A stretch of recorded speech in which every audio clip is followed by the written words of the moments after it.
களப்பணியில் பெண்கள் வந்து எதையும் சாதிக்க முடியும். இது புரட்சித் தலைவி அம்மாவுடைய அரசியல் இப்படியெல்லாம் அவங்க பண்ணாங்கன்றதை பார்த்து பார்த்து வளர்ந்தவங்க தான் இன்றைக்கி வந்தவங்க எல்லாருமே. அதனால் அவங்கெல்லாம் களப்பணியில் ரொம்ப தீவிரமாக பணியாற்றுங்க. பெண்கள் வந்து ஒரு வீட்டுக்குள்ளே போய் ஓட்டு கேட்கக்கூடிய ஒரு இதை உருவாக்கிக்கணும். அதே மாதிரி பெண்களை நிறைய பேரை சேருங்க.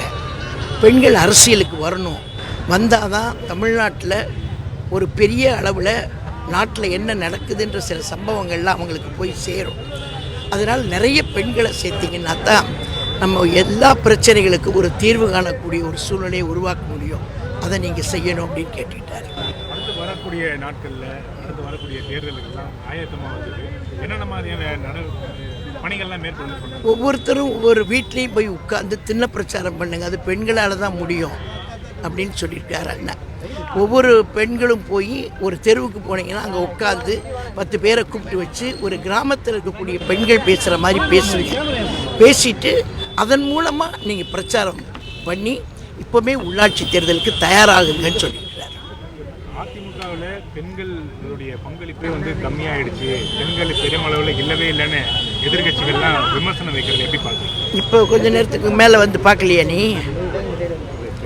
பார்த்தீங்களா? இல்லை அண்ணன் பார்த்தீங்கல்ல, வந்து மேலே வந்து பார்த்தீங்களா இல்லையா? அவங்கெல்லாம் பெண்கள் அதிகமான பேர் இருந்தாங்களா இல்லை சும்மா? அதனால் இப்போ நேர கண்ட காட்சியை சொல்லுங்கப்பா. மூத்த உறுப்பினராக இருக்கிறீங்க, பல ஆண்டு அதிமுகவில் பணியாற்றிட்டு வரீங்க. சமீப நாட்களாக அதிமுகலேருந்து நிறைய பேர் பிரிந்து மாற்று கட்சிக்கு போயிட்டு இருக்கிறத எப்படி பார்க்குறீங்க? ஒரு ஆரோக்கியமான விஷயமா தெரியலையே இது. நீங்கள் இந்த போகிறவங்கள தான் கேட்கணும். இருக்கிறவங்கள கேள்வி கேட்டிங்கன்னா நாங்கள் பதில் சொல்ல முடியாது. ஏன் வந்தீங்கன்னு அவங்கள கேளுங்க. நாங்கள் இருக்கிறவங்க, இங்கேயே இருக்கிறவங்க.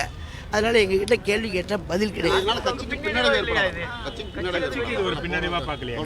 ஏங்க எல்லா கட்சிகள்லையும் ஒரு தோல்வி வரும்போது இப்படி ஒரு சின்னத ஒரு சரிவுகள் ஏற்பட்டிருக்கு. புரட்சித் தலைவர் எம்ஜிஆருடைய காலத்திலையும் இந்த மாதிரி அவர் தோல்வியுற்ற காலங்களில் சில பேர் போனாங்க, தனி கட்சியை ஆரம்பித்தாங்க.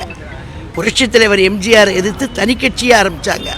அதே மாதிரி புரட்சி தலைவி அம்மா அவர்கள் தோல்வி அடைஞ்ச போது 96 அப்பவும் தனி கட்சியெல்லாம் ஆரம்பித்தாங்க.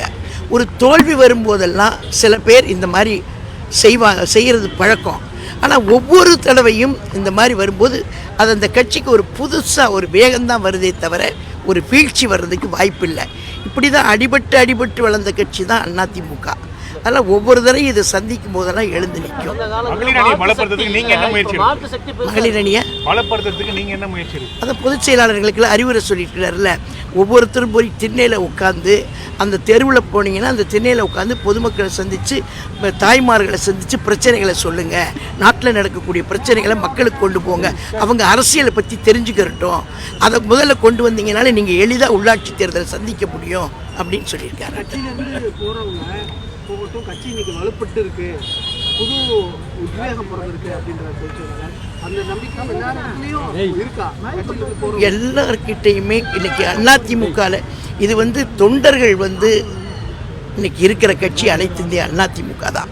தொண்டர்களை நம்பி நடந்த கட்சி, நடக்கிற கட்சி, நடக்க போகிற கட்சி அதிமுக தான். அதனால் நீங்கள் பார்த்தீங்கன்னா சமூக ஊடகங்களில் என்ன செய்தி, ஒரு தொண்டன் கூட அவ்வளவு கோபமாக வெறித்தனமாக பேசுகிறாங்க. நான் பார்த்தேன், யாருன்னு கூட தெரியாது. அவங்களுக்கு கிட்டத்தட்ட ஒரு 55 வயசு 60 வயசு இருக்கும். அவங்க யாரோ ஒருத்தர் பேசுகிறாங்க போது இது மாதிரி எத்தனையோ பேர் கண்ணுக்கு தெரியாதவங்க வெளியில் இருக்காங்க. இல்லை மேடம், இப்போ வெற்றியை எப்படி பார்க்குறாங்க? திடீர் வெற்றியை எப்படி பார்க்குறாங்க? அதாவது அனைத்து இந்திய அண்ணா திராவிட முன்னேற்ற கழகத்தினுடைய வளர்ச்சி சம்பந்தமாக கேளுங்க. அதாவது அவங்க வெற்றியை எப்படி பார்க்குறாங்கன்னு எங்ககிட்டயே வந்து திரும்ப கேட்டிங்கன்னா அங்கே கேளுங்க. அது எங்களுக்கு அவசியமில்லாத பதில், அவசியமில்லாத கேள்விகளை நாங்கள் பதில் சொல்லுவோம்.